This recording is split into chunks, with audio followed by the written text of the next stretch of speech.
So, Alison, I read in a recent interview, I think it was recent, that one of the things you like most about translating is when you finish the translation and you can go back to your text and then just play with the language and just, interpret and not change, but like play with the language.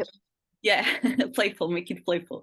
And that's one of my favorite processes in the process of translating as well. So can you tell us a little bit more how it was, how you came into contact with the Tatiana's text and how it was to get the text for the first time?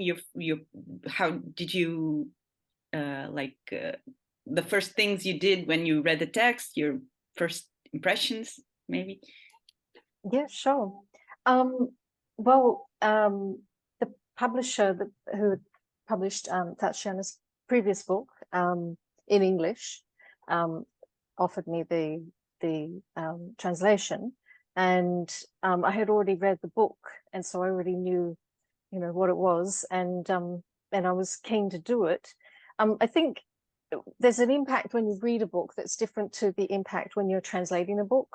I personally prefer to read a book first because I find that I have a completely different reaction to it than when I'm involved in actually translating it. I think when I translate, you're so concerned about all sorts of technical aspects of the language that sometimes the content of the book takes a back seat.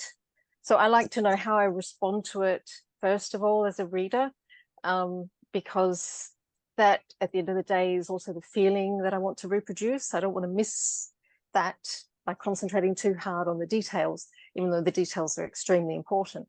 So I had read it, and when I started translating it, obviously I did exactly that. I got into, up to my eyeballs in the details, and like any novel, they'll take you off in different directions and you have to become suddenly an expert in different things. So I had quite a lot of fun actually researching like the identikit descriptors, the noses and the eyes, and how to put all that together. And I, did a lot of research to use the right language for those descriptors. What do the police actually use in these things?